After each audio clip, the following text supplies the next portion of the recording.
It hasn't been the greatest of performers over the years, but with its announcement to spin off its media business, are the fortunes of AT&T finally about to change?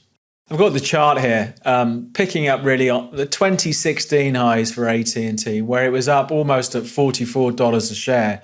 And you can see where it's trading now is a little bit different, down at $29 a share. But we have had quite the burst of volatility over the last week or so.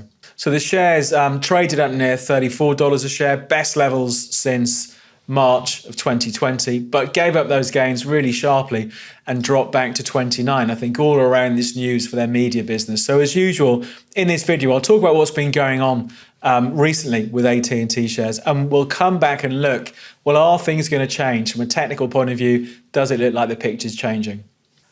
Hello, I'm David Jones from Capital.com, and I thought this time round on our stocks channel, it'd be interesting to take a look at AT&T, because we've seen some recent pretty big news, fair bit of volatility for the stock price. But does it actually change anything, and where might the shares be headed for now? So as usual, in this video, I'll talk a bit about what's been going on, the earnings, the recent news about WarnerMedia.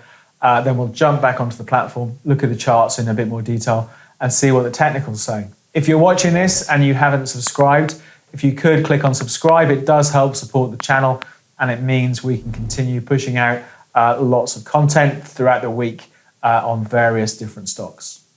Okay, let's get into it. Look at AT&T in a bit more detail.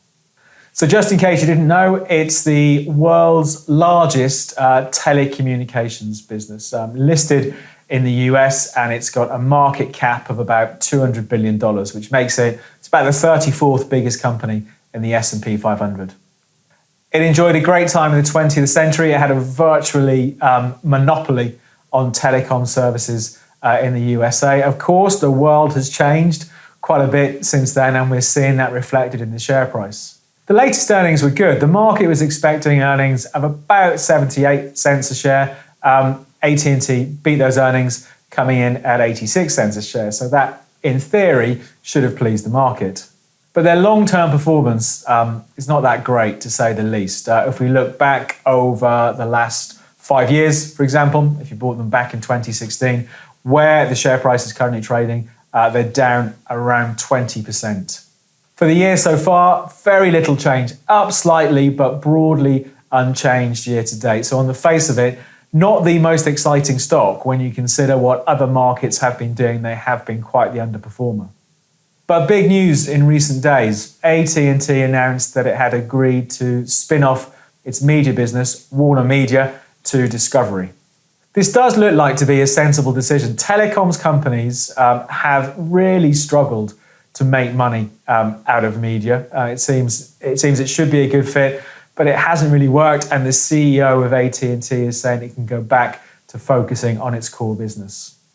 The stock has been a good dividend payer over the years, with a yield of around 7%, so that's been, I suppose, some compensation for the fact the price has been sliding. But now, are things going to change with this sale of WarnerMedia? Can it actually go and be a growth stock?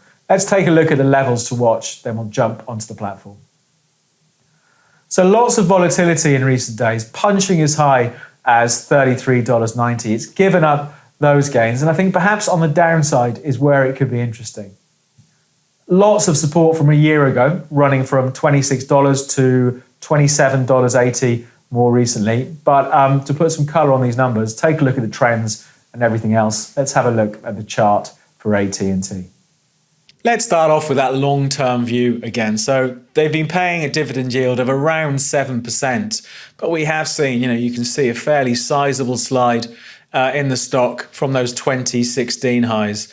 It does look as if perhaps it's been trying to build a base since 2018, in this sort of $26 to $28 a share area. I think we have seen buyers come back in whenever we've seen them trade down to here. Let's just zoom the chart in.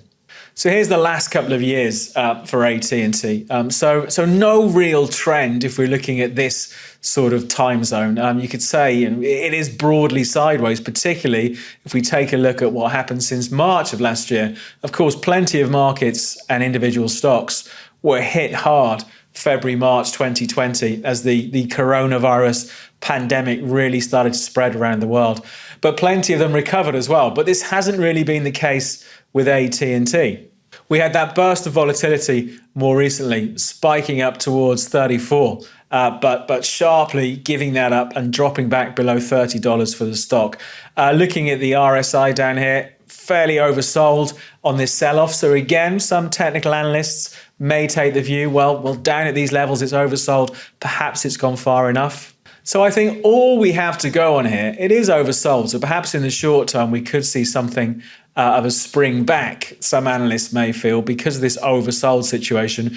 It's the most oversold that RSI has been since October of 2020. You can see how extreme it got back then, and it did mark something of a low. But I think really it's looking at the levels, looking at previous support and resistance that is probably the most we have to go on here. So we do have, good support from late Feb when it traded down to about $27.80. Then we have that really big level. If I take it right back to the March 2020 lows at $26, perhaps investors will see something like that as a line in the sand. So it doesn't look at the moment from a trend point of view as if we're going to go racing ahead. But from a bargain hunter's point of view, some people may think it's of interest down at these levels because it doesn't spend that much time between $28 a share, and 26 has proved to be the ultimate floor. So it's not the greatest trending share we've looked at on this channel, but given their latest news, perhaps it will be interesting to watch to see if it does start to turn the corner ahead of these old important historical levels over the next few weeks and months.